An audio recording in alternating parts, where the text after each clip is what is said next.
I'm Shane. And I'm Bo. We are your Kentucky Fried Critics. Welcome back.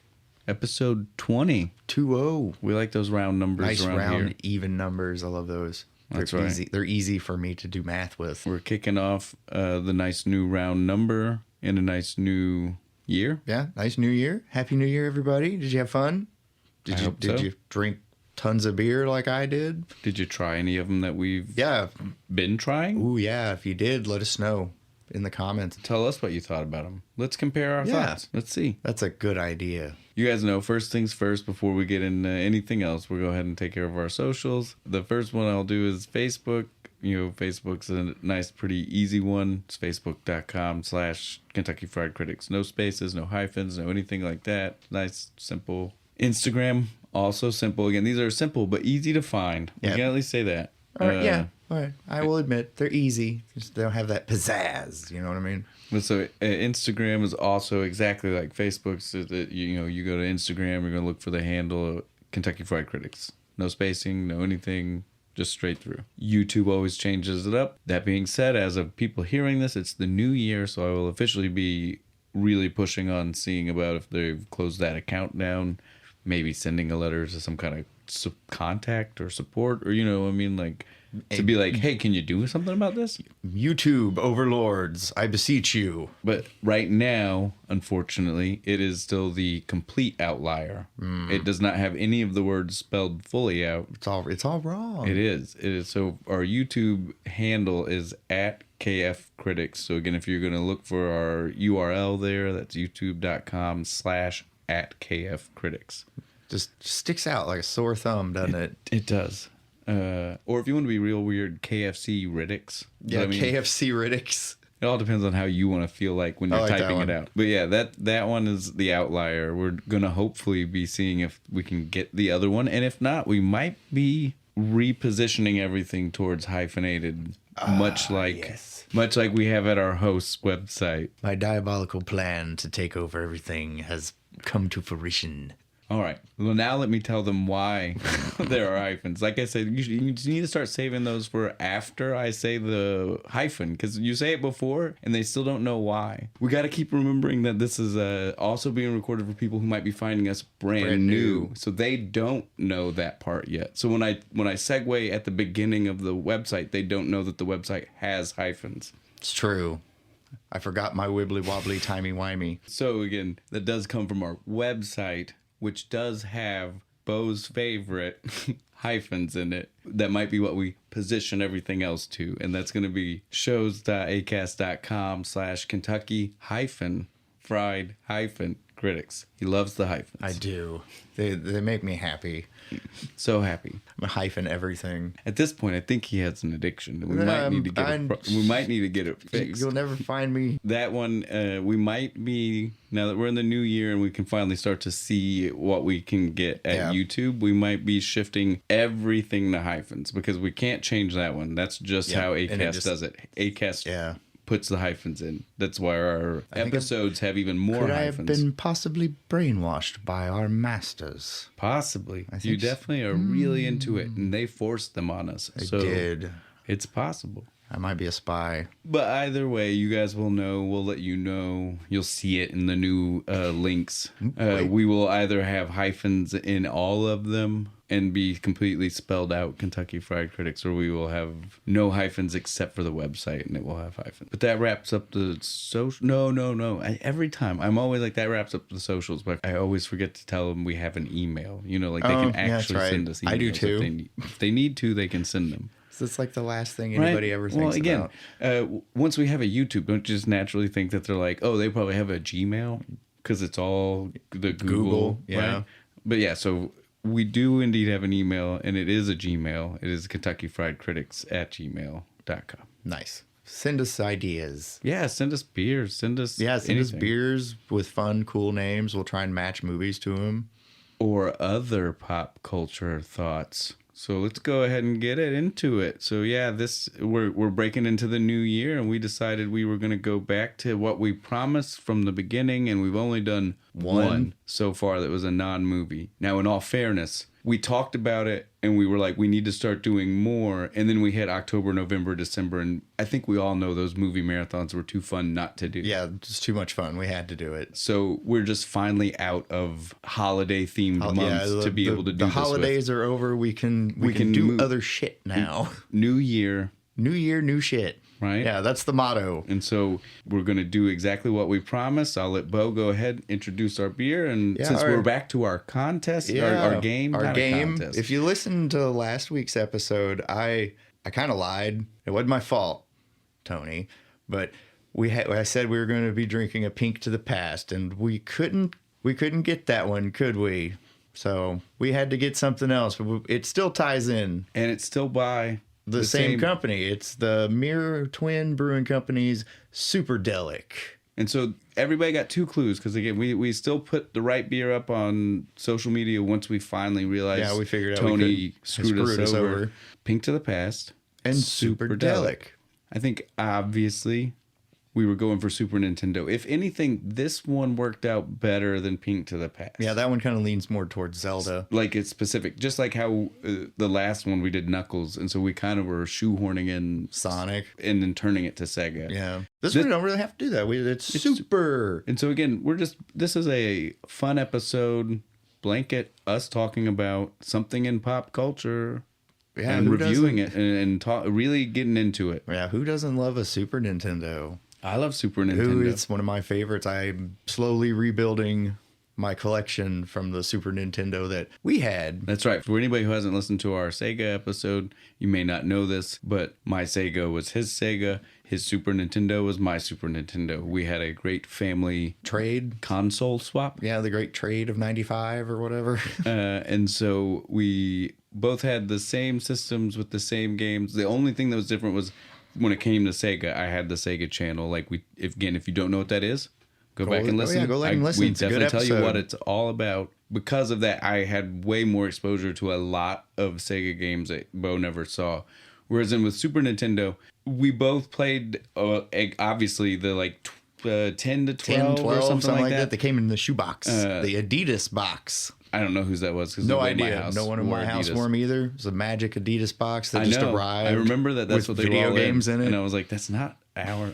But yeah, so we definitely had those, and then obviously Super Nintendo was a huge system, and I had it for a few years before the family swap happened, and so I rented a lot of games and played a lot of games. So yeah, there's less likely we're gonna have some intersecting things that neither at least haven't heard of, like maybe not played, but not heard of. We'll start things off with the ones that we had. Yeah, we had. The ones in the box. The collective. Let me see. Hang on. Let me see if I can think off the top of my head which ones we had. What was that helicopter game where you flew the helicopter and blew shit up? Like Chopper Command or something like that? Oh, I didn't know we had one. I definitely had played a lot of them on Sega. They were like, it was like Tropic Storm and Desert Storm. Yeah, there's something weird like that. But yeah, where you literally fly a helicopter around, you pick up people and save them. Yeah, you have to rescue hostages with your grappling hook and stuff. Yeah, I loved that game. I know we had Pilot Wings. Yes, great game. I love that game. I'm still looking for a copy of that one. Probably going to be hard to find. I think that's one of those like sought after type of games. Right, they're expensive now too, probably. Yeah, Pilot Wings is a great game. Again, for anybody who doesn't know that one. It's literally like a flight training simulator. Right? It's literally like, here are different modes of flying, master how to do them. So the first level is like, you don't have to, do you take off for the biplane in the first one, or is that the second level? I think the second level. The first one is landing, right? Like you start and you have to basically coast down. You're not even like really landing. Hit the rings on your way down. But yeah, so it's all different levels little challenges of like that, yeah. And that's it. It's just it's fun super game. Addictive and fun. There's a guy with a rocket pack. Yeah, that was the best one. You had to use the jetpack, float around, and then land on the big bullseye. Had the little meter bar that would like jump back and forth, and you get more points. Water thing that had the bars that would move too. Yeah. And I liked the parachuting one. That's the one I liked the most. Since you were so young when we made the swap, this is definitely one of those things that I've never talked to you about. Did you know that there were bonus levels? Oh, hell no. I never got anywhere in I that game. don't remember. Maybe it's like if you got a high enough score on certain levels, you would instantly Unlock cool stuff. You would go to levels where like you were a guy with wings for fucking hands, and you would fly. Oh, cool. We like tap the button and try to fly all the way across an area. What was that game on your phone where you clicked it and the hat floated? Yeah. Well, a Flappy Bird and things like that. Yeah. Yeah. It's totally like that type of game. Nice. You see, I never got that far.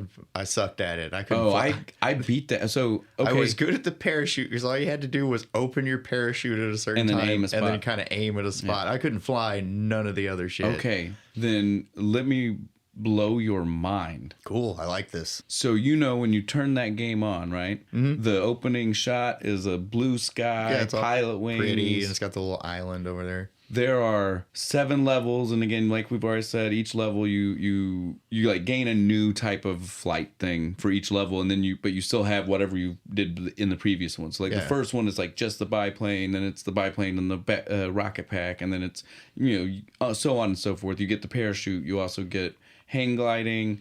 I don't remember all of them. There's a whole bunch of them. Gliding. That was fun too. There's a whole bunch of them by the end. There are 7 levels of this. When you beat the 7th level, all of a sudden the game turns into one of those helicopter simulators. Oh. Exactly like that game. I mean, you're shooting things. Oh. You're shooting things. There are bases. You are saving something. Nice. And when you finish that... Well, now I want it even more.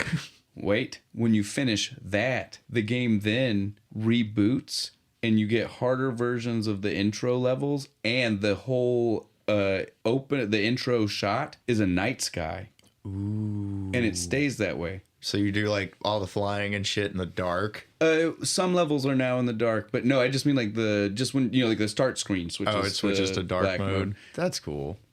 Black skies instead of blue skies. Now I want it even more. It's going to cost me a lot of money. I told you it was going to blow your mind. I'm going to drop $150 on a Super Nintendo game. And again, it's only one level. It's only one helicopter. Oh, I bet it's hard as fuck. It's crazy. It's crazy because there's like Is it bullshit? Like, do you only get like one run at it and it just goes away if you die and then you have to do the whole game over again? No, that game had passwords, I think, if I remember right. Thank God. And so you just put once you get to the end, once you get to the beginning again, you can just put that password in and black screen again, and you're doing all the right stuff. Okay, good. It is really hard though. Oh, I bet. I spent days. And think about that for a Super Nintendo and like an 8-year-old. And an 8-year-old. You don't suck at them like I do. You're good at these. So if it took you days, man, it'll take me 20 years to beat that. What are you talking about? It was hard. Well, the days was just the helicopter. The whole game, oh man. That was I'm gonna be 90, still in my like nursing home. Should be like, hey, what are you doing, Bo? Playing my pilot wings. I'm trying to get to that goddamn helicopter level. There was a baseball game, the MLB RBI, it was one of the big franchises of baseball games. The best game, in my opinion, in the entire box. We played it all the time. Total Carnage. Mm-hmm. That's the one that I was trying to remember the name of it during the Sega one, where I was like, it's like top down, and you're shooting around and you fight big monsters. It literally, if you look at the cover to the game, you'd think you were about to play Contra. Right? It looks like Contra. It does. It looks like a Contra ripoff. But it plays like Smash TV. It's top down. Yeah, top down. You shoot all the buttons shoot you in a different direction. Yeah. Exactly. You're not walking in the once you start shooting in the direction, that's when you start walking that way. It's a crazy game. It was a lot of fun. It is really hard by yourself. Hard. You got to have a buddy with you sitting there trying to run this shit with you and use the warp portals. It is borderline impossible if you try to skip those warp portals. So yeah, we had Home Improvement. We briefly touched on this during Christmas time. Yeah, during the Santa Claus episode. Go watch that episode. That game was hard. It was ridiculously hard for a game based off of Tim the Toolman Taylor. When we were talking about it, I thought that I was like, oh, did he time travel? But I remember saying, and it definitely, I brought back, it definitely was on like sound sets. He was supposed to be on the set of Tool Time. And they film other shows, and he's just on the back lot. It was some kind of weird contrived. Somebody stole his shit. Games back then didn't have to make sense. It didn't have to make a lot of sense. They're contrived stories for no reason. But yeah, but I do recall like the power tools. Like I remember you could like use one to like grapple and swing across. Yeah, it was the glue gun. You could and grab stuff and swing. And then you could shoot a nail gun. Yeah, the nail gun. You could upgrade the nail gun and get like the spread shot. And you could that was awesome. And then random other like short range, or not short range, but short lived power ups, like like chainsaw. And well, yeah. flame Well, that was like one of throwers. your main ones, wasn't it? I thought that was like You had to find it. Did you? But once you got it, But it was once like, you got it, if you got hit, you lost because it. that was a good one because there was no ammo. Yeah. But yeah, that game was fun but hard. Yeah, it was super fun going around as Tim Allen killing dinosaurs. If you really think about it, since it's supposed to be a TV set, wouldn't it just be guys in suits? I don't know. There's no so logic. Now Games Tim is a murderer? Games back then don't make any sense, dude. There's no logic to them. This is what happens when you try to apply logic to games. You start making people into evil things. Give me a second. Let me think. I know we had more. Balls. Yes. I love that game. Balls 3D or Balls 3D. For people who don't know, and definitely if you know this game, let us know. Yeah, because this is one of those games. I loved it. Bo loved it. This game is great. It's a fighting game. All the characters are just made up of different balls. size balls, different colored Lots balls, of them. and Some they of them make look like skin tone, Yeah. so they look like people. So yeah, there was some of them just look like monsters. There was a rhino guy. There's a big like bodybuilder dude. Yeah. Named Buster. I liked him. When you killed your opponent, all the balls exploded and. There was a dude who could spin and turn into like a tornado. Again, guys, that's another one I apologize, but we're working on like 25-year-old memories. This is the old memories. 30 right here. years on some of these. Yeah, I could tell you more about the games I have currently than the ones that were in the Magic Adidas box. Yeah, that one was super fun. Like I remember that about that game. Me and my friends would play that one all the time. It was just so much fun for a fighting game. Like in an era of where like some fighting games it was were all kind of like Street Fighter and Mortal Kombat, where if you don't know power moves, you're just screwed. Don't know the button combinations. One friend would just wipe everybody out because he learned everything in the manual and shit. This one was good because it was it was like a straight fighting game. Like it had some moves and stuff, but like it was good because you couldn't. You weren't worried unless about your buddy was the kick spammer guy who just keep front kicking. You were all just time. so busy trying to get the crazy things to do. Like you wanted the rhino. You wanted to see the rhino guy turn in and charge. Yeah, you wanted to see the tornado. Yeah, blast him into the balls. You wanted to see the tornado guy spin around. So you generally would play with people that wanted to try to figure out how to do this stuff naturally and play long enough, not just like wipe out each other because you wanted to see all these things. It was the problem with Mortal Kombat. There was always that one kid, and he'd just wreck everybody. Yep, no fun. Because I'm not good at Mortal Kombat. I was always the guy just out in the first round. Did we have Mortal Kombat? No. I don't think we did. Definitely not. I played a lot of it. I didn't have My cousin Dwayne had Mortal Kombat, and I'd go up there and play it with him on his Super Nintendo. That was how I played it. Let's see, what else did we have in that? I can't remember. It was Lost Vikings, right? Yeah, Lost Vikings was in there. I did reclaim that. I have another copy of it. Now that's a game. If people don't know, they need to play it. That's my favorite one. It is a platforming puzzle game. Because it's definitely platforming. You're jumping. You're killing guys. Yeah, you have to kill people. And but so there are 3 Vikings. They get kidnapped by aliens. Just forgive the plot, guys. It's an awesome plot. I want this to turn into a movie.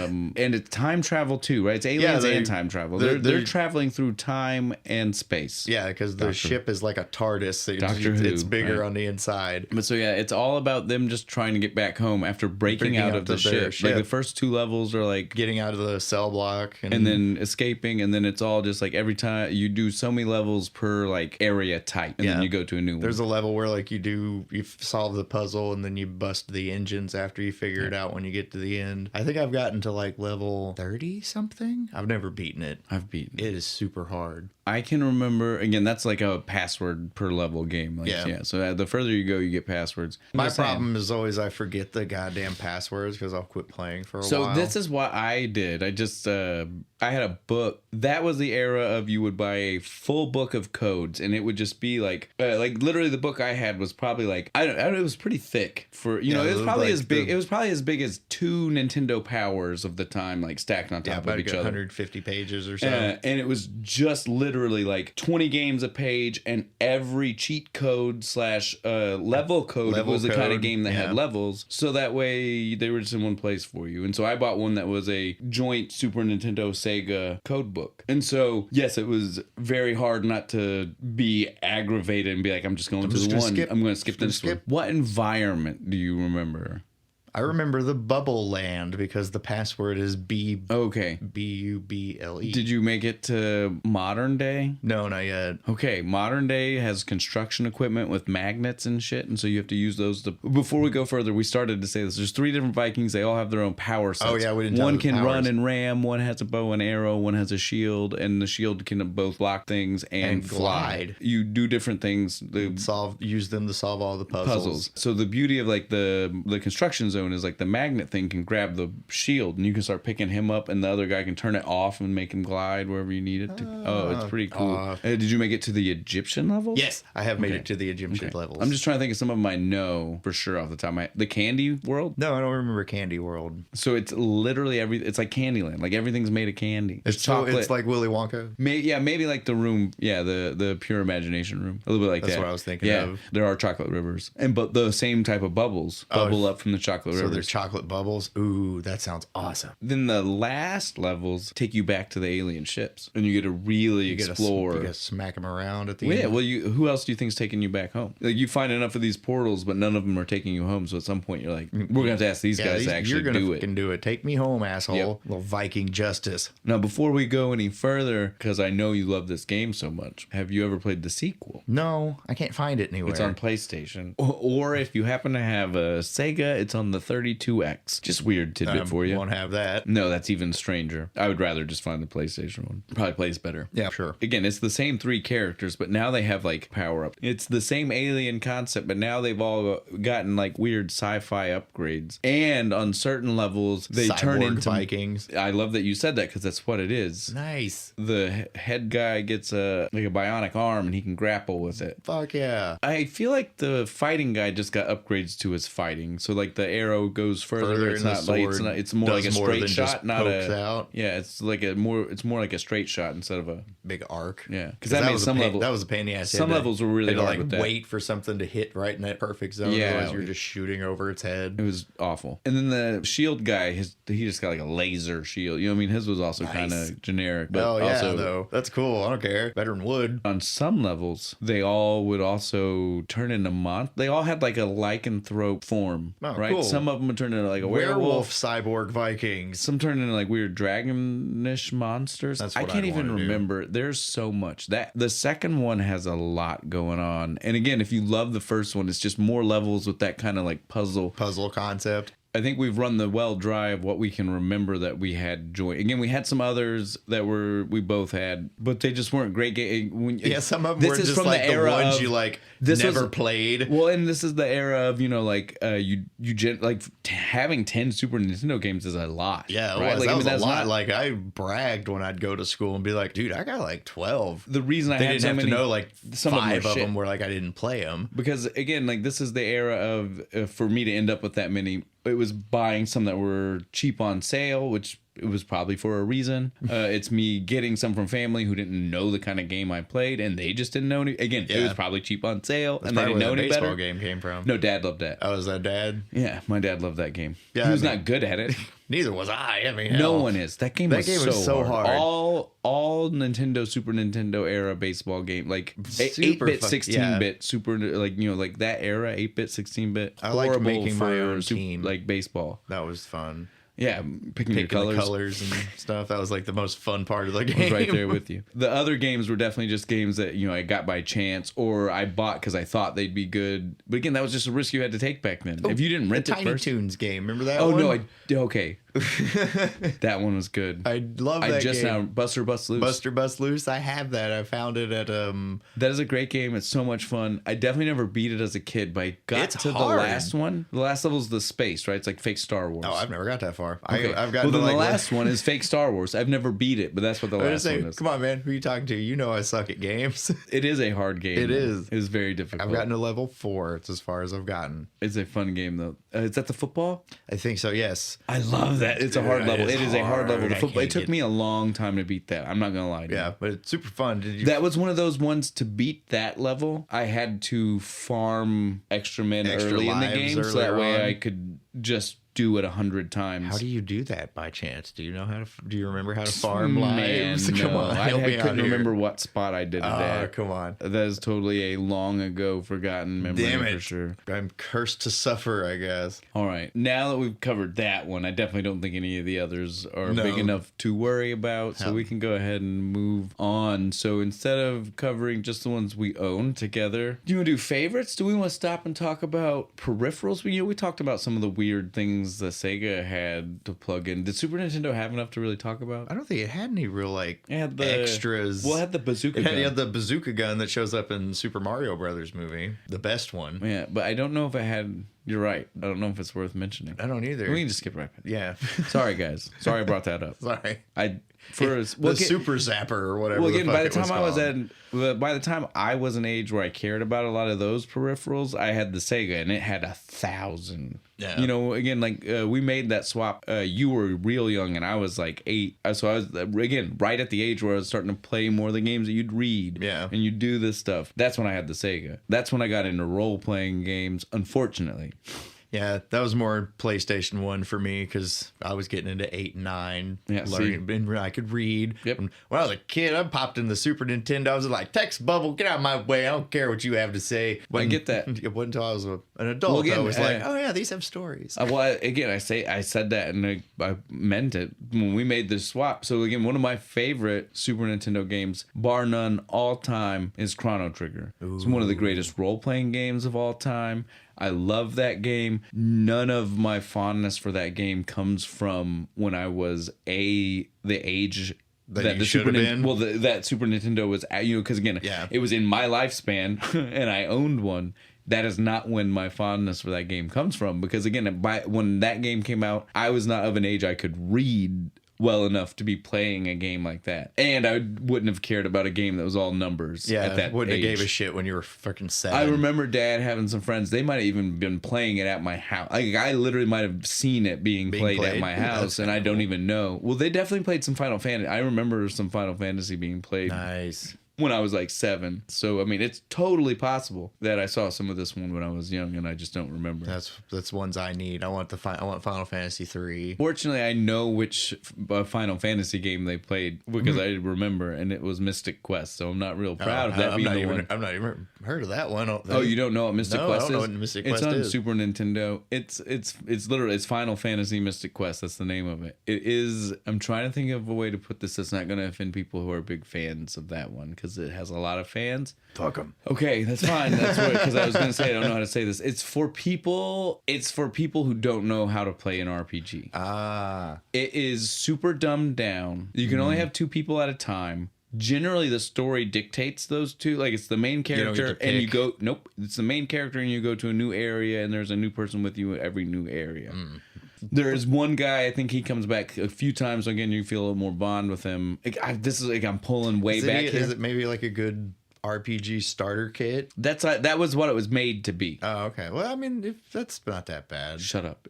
We're experienced. I was watching 25-year-old men. That's inexcusable. Play this game when it was brand new, like it was Especially the most. Your like dad, it was. Your dad. No, my dad was not the guy. He was not playing that game. Okay, I was gonna say my dad beat the Atari Indiana Jones game. My dad was strictly My dad was strictly a platformer. Like, that's the kind of game he played. Mario all the way. Mario, Sega for Sonics. Like, those were his games. Yeah. He was not a role playing. He was I started not telling doing him it. He'd watch me play some of my games that when I got into them, and he'd just be like, "Why?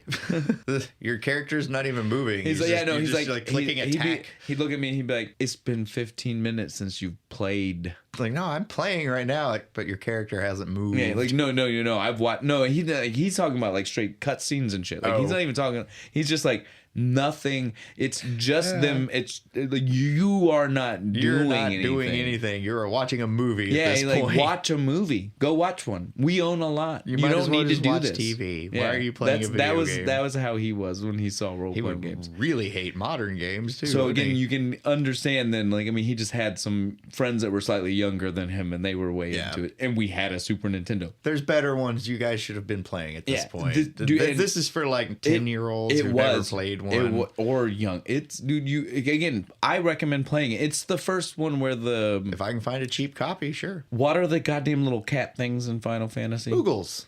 It's the first game that those came in. Aw, I love a Moogle. I'm pretty sure. All right, that might be worth doing just to do that. It's definitely the first one that they were in all of the advertising for. Yeah, where you see them in the. And so again, I can't think of any pictures. Final Fantasy pre Super Nintendo that would have had major advertising. No, it wasn't because it wasn't a big enough game yet. The franchise had to get big. I never heard of it until Mystic Quest, dude. Mystic Quest was like advertised everywhere. There were commercials on TV for it. Again, it was the one that was pushed in America because they thought they were like, again, RPGs weren't big in America yet. They were like, this is going to be the way we hook people and get them into it. And they probably did. Like I said, I didn't want to offend people because there are a large number of people that was their introduction to role-playing games. And they have a very big fondness for it because of that. I, however, like I said, with all other role-playing games that were on the Super Nintendo, did not meet that game till I was much older. Oh, well, I was PS1 RPG kid, so my first one was actually Final Fantasy 8. I didn't get 7, I got 8. But we'll do that later. Yeah, well, and again, I'll bring Chrono Trigger back up since I've already brought it up. Like I said, I didn't play it back then, and we could do a whole episode on Final Fantasy. Well, and that's broadly in the Final Fantasy universe. Did you know that? Because that's what I played it on. Those are because there's characters from other Final Fantasy games in it. In Chrono Trigger? No. Is there not? I thought they had like people from 3 and shit. No. But they do count it broadly in the universe because it was in the Final Fantasy Origins PlayStation 1 release, which is where I played my bulk of Chrono Trigger from. But again, it is a Super Nintendo game, and it's not like a modern thing where it was like remastered with new. It did have some new so that game, in case you didn't know, Chrono Trigger. No, I never played it. You've never played Chrono Trigger? No, I never got to play it. Okay, well then the story was written by Dragon Ball Z. Akira Toriyama? Yes. Nice. So when they decided to do the PlayStation release, they were like, oh, Dragon Ball Z is massive right now. The cartoon is everywhere. Everybody loves it. So they contacted him to then get his whole staff to do a Dragon Ball Z looking animated cutscenes for random parts of the game. Oh, that's cool. And I swear to you, like some people's haircuts are straight. Like Chrono's haircut is straight up just a red version of Goku's haircut. That's awesome. In these cutscenes. But beyond that, the PlayStation didn't add anything that wasn't already in the Super Nintendo version. It actually played worse. Actually, it did? That's not what you want. So there's a weird glitch in the PlayStation when it would load into any fight, like any fight you got into. And again, like that's the kind of game where you want to grind levels at certain areas. Yeah. It is just designed that way. And you can see the fight. So it's not even like random encounters. So you are purposely getting into fights. Yeah, you're telling everybody what to do. When they load into the fight, it takes like 15 seconds. There's a 15-second lag on the PlayStation before it lets you start doing things. Well, that's dumb. But on the Super Nintendo, it's a solid load. Yeah, you're just right into it. So you can see how in a game where you want to build levels, you're going to spend really way longer playing on the PlayStation than the Super Nintendo. Especially because, again, one of the key factors of that game is that it is about multiple replays. So this is one of those, you've not played it. I don't know if you know this. The game is designed where you can go beat the final, because it's a timey-wimey game. Yay. Wibbly-wobbly, timey-wimey. You are traveling through time and trying to do different things in the timeline. Things you do in the past can affect things in the future, which is crazy for a Super Nintendo game. For a Super Nintendo game, that's nuts. You can open chests in the past that will then be open. Like you can screw yourself, right? Like say you find, because certain things, they're like magical chests or so, I don't remember, right? But so if you find them, if you open them in the past, but you haven't checked to see if they're still there, because again, they might move. You don't know. Like that's how the game thinks of all of that type of stuff. Like people could move. Well, people could move things, different things like that. But so if the chest is there in the future and you saw it there in the past, but you open it in the past, it's not there in the future. but the item you would get in the future would be a better version because they're usually like health items. Again, I can't tell you the logic behind, but again, like that's just how it would work. Later in the game, you would you get a plus 2 it's not always later in the game because again, that's not how time travel. You are traveling to different places at different times.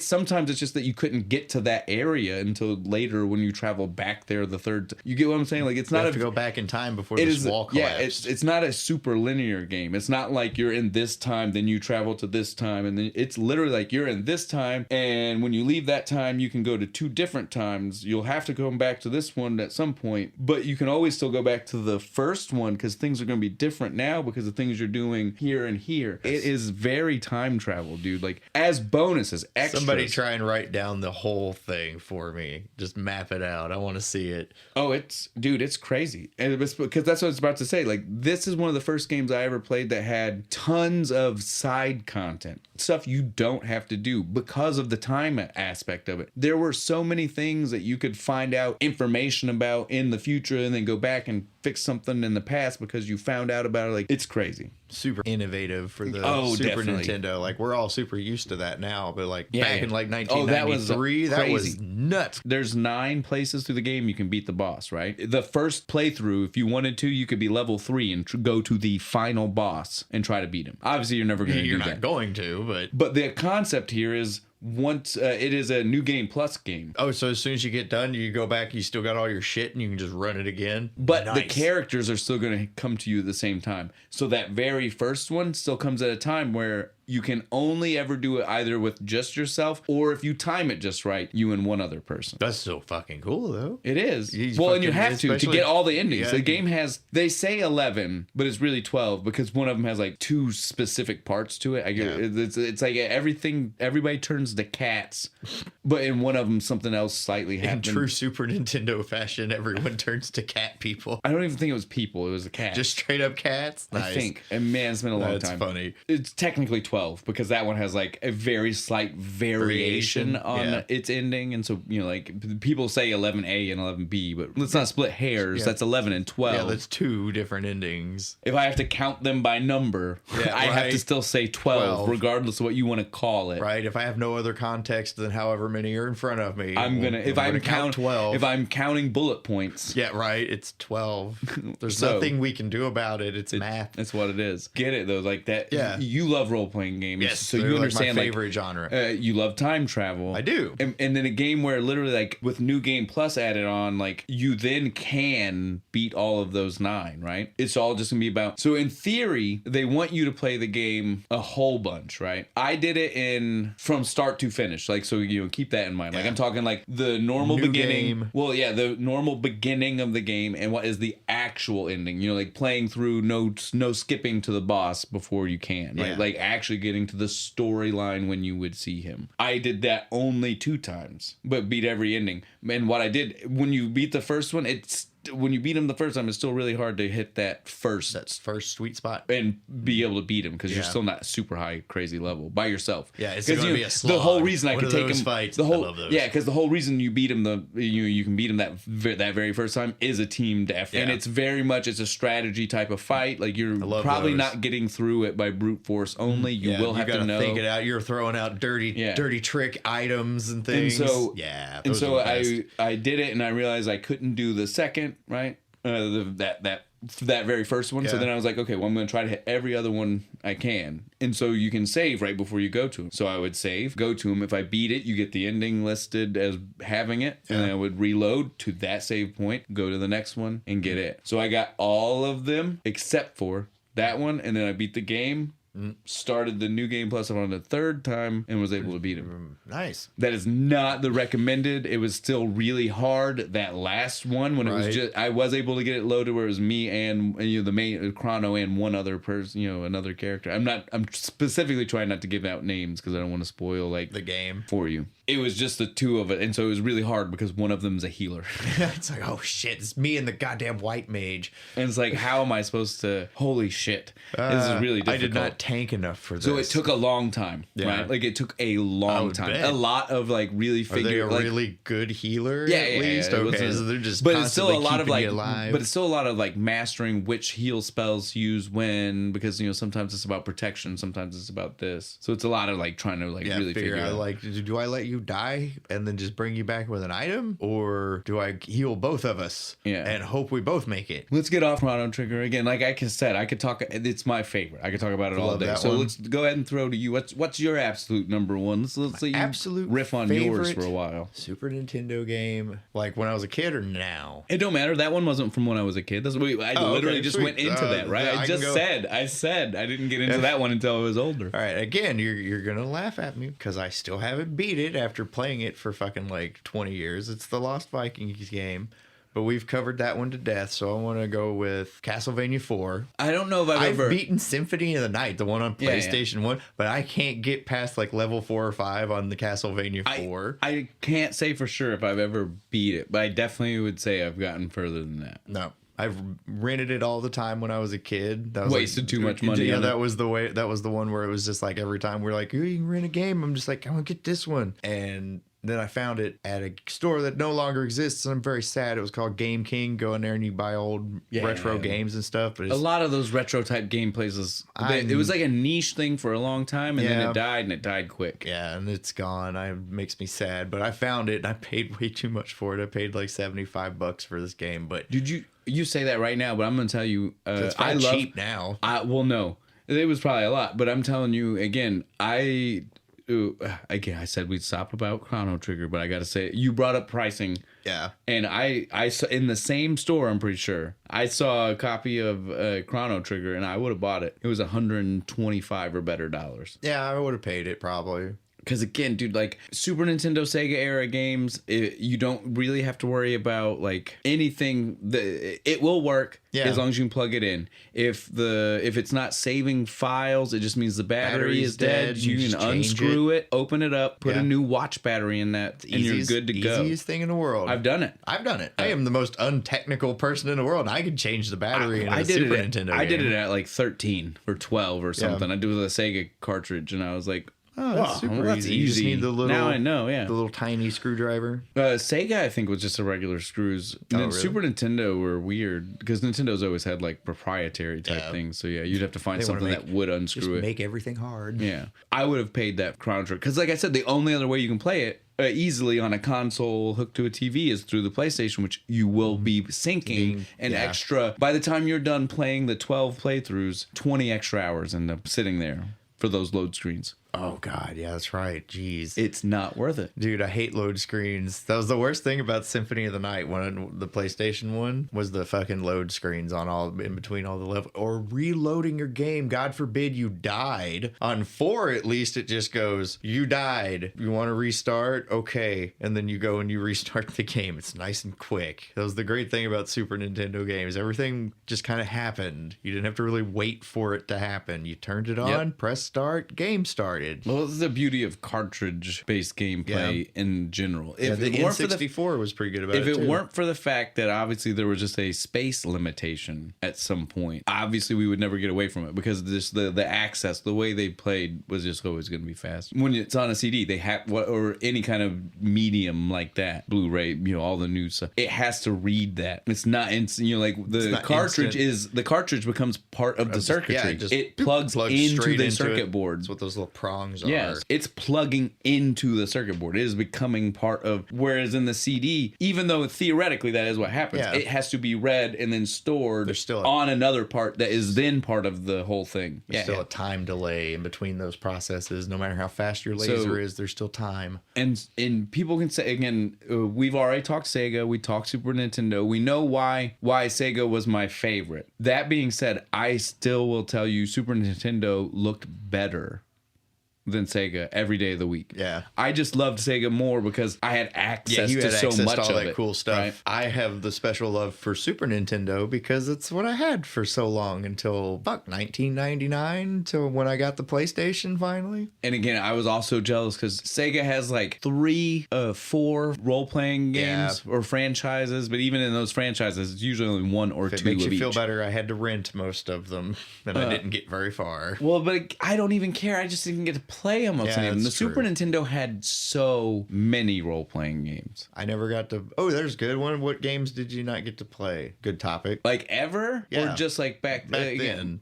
Breath of Fire 2, Breath of Fire. I think 1 was also available on the Sega, so I definitely played it. But I don't think 2 was. 2 might have been They Super Nintendo screwed you only. over completely. They just moved them all over to Nintendo. Well, 3 was only on the PlayStation, so if we're going to talk about screwing people over. Wow, they just fucked you 3 ways, didn't they?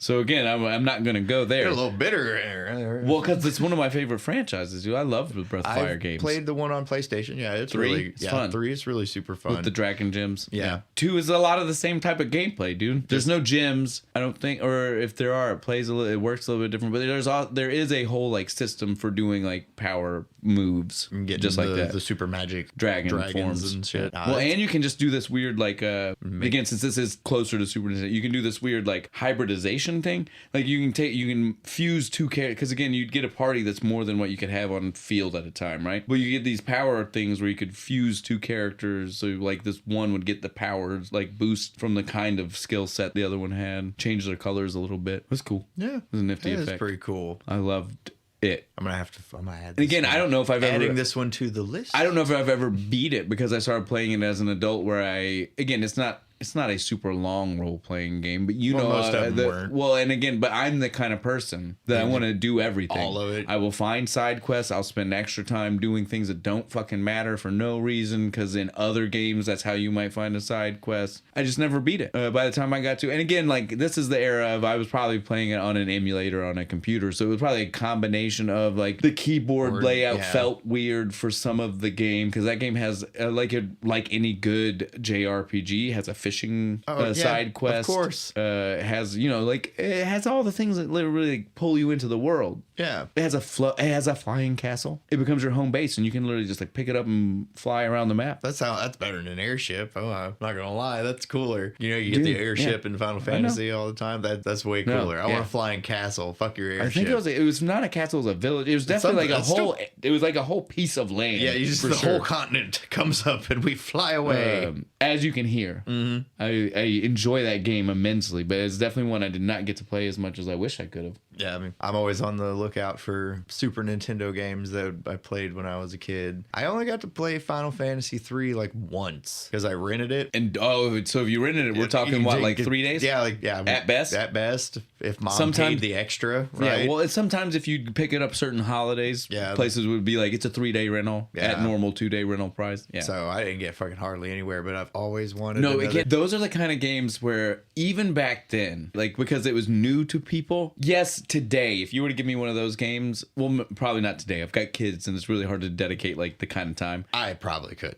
3 days, you could definitely beat that, I right? Could probably definitely because it's probably only a 45-hour role-playing game. Yeah. We're talking now in an era where most role-playing games are like 100+ hours. 300+ hour at least. All the side quests in. And so like 40? Nothing. 40 is nothing. And 40 is probably doing it completionist. 100%. Yeah, like I'm that's not even guy. completionist. Like you can probably mad rush through most of those in like 20, 25. Yeah, that's me. I'm that guy. I'm like, I'm just strong enough to beat the boss. I earned this. And so I don't care. I like side quests though. I have a really hard time about like doing the main quest. See, this is what happens to me in most RPGs. I start by I'm addicted to the side quests, like I said, but by virtue of doing that, then you get so close to 100%ing most of them. Other than Final Fantasy 7, 8, and 9, those ones you gotta do so much to like really the materia and the card game and all that. Other shit. Yeah, those ones don't matter. But for most other role-playing games, by virtue of doing all the side quests, you are already almost maxing out your characters. You've already found a lot of the items that might be hidden. Shit, yeah. And so like by virtue of it, I usually just try to go ahead and 100% them because I'm so close. Yeah. I've already done so much. Chrono Trigger again being the exception because that one has so much. I would love to play Earthbound. Did you ever play Earthbound? Dude, I love Earthbound. You've never played Earthbound? No, never played Earthbound. Oh, stop it! That's like I've heard that came Grand in like the Tale. That came in like the bigger box and everything. I saw it when I was a kid, and I was just like, I want to say, never got to play it. I want to say one of our cousins had it growing up. That's probably where I saw it. I'm pretty sure. I definitely remember seeing the box at their house. Yeah, I never got to play Earthbound, but I've heard dude, that game is great. Crazy. Dude, again, if you like RPGs, I don't understand how you've not even like tried to ROM play it or something at this point, dude. That game is great because it's on my. It's everything you want in an RPG. You like normally when you play an RPG, the only thing you get is fantasy worlds. Yeah. Right? This isn't the real world. Yeah, you're like baseball a little kid with little baseball Ness. bats. Yeah, little Ness. Yeah. So many people. I can remember growing up and kids. You know, like in the first Super Smash Brothers. People not knowing who Little Ness was, and me having to be like, "Shut up." I didn't know who he was. Yeah, dude. No, that's great, dude. It's a great game, and there's 4 characters, and you name each of them along the way. Like, so you know, literally, you can name all your friends. You can make it your friend group. Before you could do that in like Final Fantasy VIII and shit. You could literally make them your friend group. Nice. Yeah, that's another one I wanted,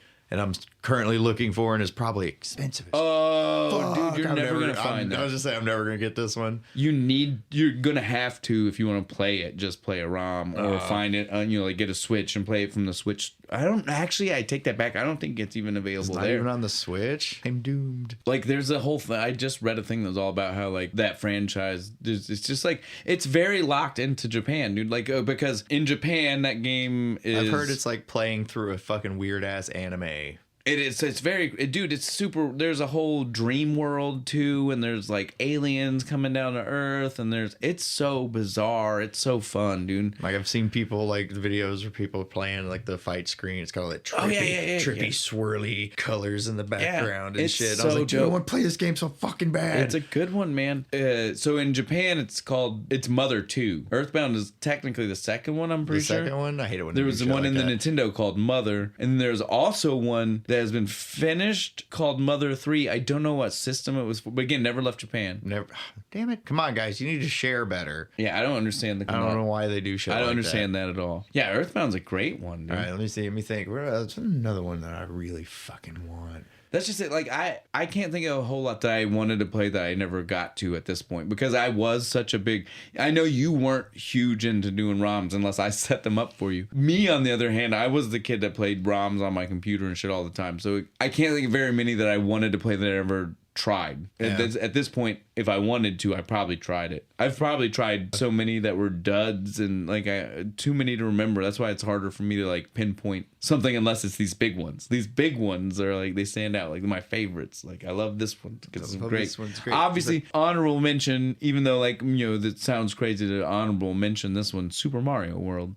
Oh God, I suck at that one so bad. Stop it! Stop it! No, I can't get past World 2, and it makes me so angry. We're talking about the one with Yoshi, yes, right? The one with Yoshi, and it's all nice and pretty and colorful, and you can ride him. I can't get past World 2. I suck at Mario.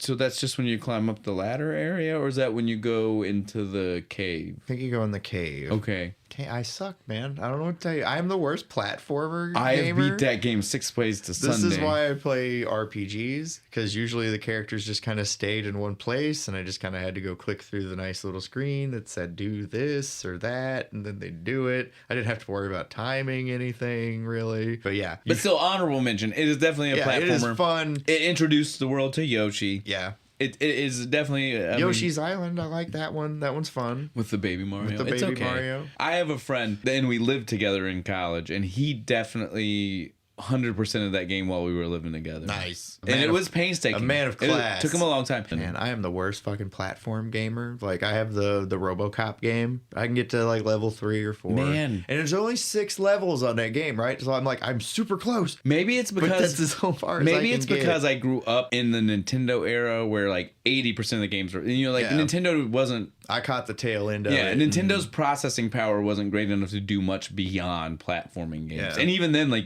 there was tons of those where the backgrounds were solid black or solid blue. Yeah. Because they couldn't do anything if you were moving that much in the background. Right. Because it would just slow everything down. Too many sprites on the screen. Yeah. So maybe that's why they're not my favorite type of game. I am 100% more of a story-driven type of gamer. Those. It doesn't even have to be an RPG, but any kind of game. And so platformers are very rarely driven by story. I like fighting games. There's story there usually. Yeah. You know, like platformers are usually just like there is a very basic setup of a story in the beginning, and then they're like, now you're just going to go a ton of worlds that you do the same thing. Jump here. So again, they're not my favorite, but as you have said a few times, I am really good at them. Yeah, I suck. But it's probably just from the fact that most games I played growing up were platformers. I was of the age where my thumbs didn't want to do what I wanted them to when the Super Nintendo was really prevalent. But by the time PlayStation 1 came around, that's where I started actually being able to beat games. Oh, I know something that we can mention. One other thing that we did share that was not a game, but was the Super Nintendo. You remember the special controller? The clear controller? The clear controller. You could see the wires. You could see all the circuitry. wires and shit. Had the slow-mo button, the slow-mo switch on the back, so you could switch into slow-mo mode. That was awesome. That was one of those ones. Lit up, had little red lights and stuff in it. That was one of those ones I made my dad buy. Like, we had two regular, like, actual the gray ones. And then something happened. I don't know if the dog got to it or Dad probably tried playing across something. The wall. If I had to guess, that's probably what it was. I was never informed of that, though. This would be a complete guess. But something happened and it was no longer working, and we needed a new one. And so we had to go buy a new one. And we got there, and I was like looking and looking. I'm not trying to brag. This is not me. I wasn't special. Everybody back then wanted the stuff that was clear, see-through, with circuitry in it. Clear that was the thing. That was the thing. It started in the late '80s and it went through mid '90s at least. You wanted the clear. You wanted the clear thing that let you see the circuitry. Dope ass TV that was clear. Yes, I saw one. It was really cool. I remember getting to the store and seeing it and being like, I want that one, which now makes me feel like it probably was Dad that broke it because it probably felt bad. Yeah. And was like, God damn it, I'm gonna have to get him this one. Yeah, because I am the one who threw it. The other one is gone. I snapped it in half because I couldn't beat that fucking Mario. I think that's true. I did break, and it wasn't a Super Nintendo game; it was a Nintendo game. But I did rip the Afterburner 2 cartridge out of the Nintendo and throw it against the wall, and it just shattered into a million shiny silver pieces. Well, there you go. Yeah, don't throw your games. It's not good for them. Well, all right, man. I want to say we've been talking about Super Nintendo long enough, and I definitely feel like I've mentioned most of my strong memories. Yeah, mine too. Of Super Nintendo, like from both childhood and, like I said, some of these games are things I played later, but again, like they strengthened my connection to Super Nintendo when I played them. Just made you love it more, right? Like they made me again feel that wish I could have played them back then, but still it just makes me feel like that connection to them, that even though I didn't play that made me go, because it makes me think about like how I might have been when I was a kid if I would have played that. It's a good feeling. That drive that makes you just be like, I want to rebuild my collection. Yeah, I don't know what to call that because that's not nostalgia because I didn't play it then, but it makes me feel the way I would have if I would have played it then. I don't know. These words are getting weird. We need a psychologist for that one. On that note, though, I definitely think we can go ahead and wrap this one up. We've had a lot of fun. It's been good. It's been good. First, I gotta say, this beer was phenomenal. It's grapefruit juice in a can. It is very citrusy. It was very citrusy. It looked like lemonade. It did. When I was pouring it in the glass, it was like cloudy lemonade, and not in a bad way. I don't mean that like I know that almost sounds disgusting, but no, I mean like in the most pleasant looking way. It's like, oh man, it was like some country time. Yeah, right? It looked great. Tasted refreshing. This is definitely, again, maybe not the best kind of beer for this time of year. No, probably not. I prefer this on a spring/summer day. It's hot out. I'm sitting outside somewhere. Barbecuing beer. It's so, you're right. It's refreshing. Again, like you want something like that to make you just like, if you're feeling hot, you're still hot, but you feel better after you take a sip of something like this. That's better. That being said, there's nothing wrong with drinking it now. My preferred drink it whenever time, you want. And my preferred time would just be like springtime / summertime. That's Super Delic. I can't wait. A little bit of a spoiler. We definitely have a few other things that Mirror Twin makes that'll be on the upcoming slots. They've got a few that we have literally been eyeballing. They have clever names for things that we want to do for a while. This just happened to be the one that we ended up working in first. And it worked. Just had to kind of work it in last second, and it worked perfectly. I'm well, so glad. I want to point out they had 2 that would have worked perfectly for this. Right. So it was good. I recommend it. Yeah, try it. Go try it. You should be able to find it in most of your liquor stores. Online. Yeah, Mirror online. Twin. Again, I think that's a local one. Is it? I think so. Let me see. I got the can here. check. Oh, so they are. They are. All right, yeah. They're from Lexington. Nice local people. Good job, guys. And so proud to support them, and Hell yeah. and super happy to know that again we've got others that we there's more that already we're planning. we're planning to use try for them. these guys. We love supporting a local. As you guys probably have already figured out, most of the beers we've done, we don't usually use major ones. Yeah, I'm gonna go ahead and give a little bit of a side away because Bo's about to do our next one. It is by a major company, but most of ours by no choice of our own, just because again naming conventions are usually perfect. Yeah, the name matches up with stuff craft so much better sometimes. And so most of our stuff are craft things from Ohio, Indiana, and Kentucky. And so I just wanted to throw that out because sometimes we forget to mention some of the like where they come from. Well, it's not in our head. Yeah, we think about it when they're local boys because we're always like, oh, that's nice. Some good old Kentucky boys brew. But yeah, so most of ours though usually are like bigger craft brewing in the tri-state area there. There you go. Indiana, Ohio, and Kentucky. Like I said already, a little with a little bit of a hint there. The next one we're doing is not a local to the tri-state area. Nope, it's a little bit further away. Yeah. And a bigger company. A much bigger company. So go ahead, take it away. A company so big that they bought another company just to brew this beer. This is the Guinness Open Gate Brewery, Baltimore Blonde. Yeah, and so that's their brewery in Baltimore. Yeah, Guinness bought a brewery in Baltimore and to start making things like this. To make things, this is where they do things that are the non-Guinness. Yeah, those things are done in Ireland.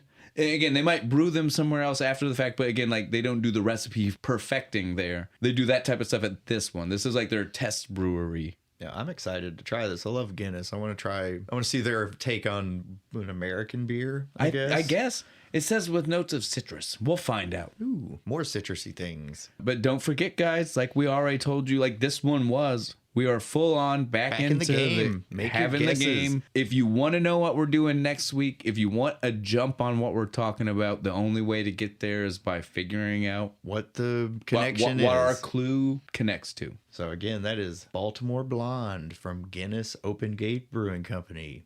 You know where to leave your guesses. We're back in the game. I'm excited. Let's all play. Right. So, as is maybe becoming a little bit of a trend now, it won't happen all the time, but every now and then we'll have words from our little bit of a guest speaker here, my son, whenever he can give us a little bit of input. Even though he's only 6, he is a massive gamer. Yep. He loves games.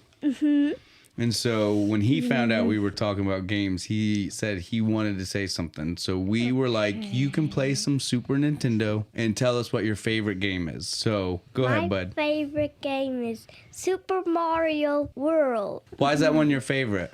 Why? This have all the levels. And which character? Mario and Luigi. And Yoshi. That one's your favorite? Mm-hmm. Thanks, bud. This has been Jack's Corner. Did you want to tell them what they should do for us? Mm-hmm. Well, what should they do? Strive and punch the bell. There you go. That's right, bud. Good job. How about another round in some Mario Kart?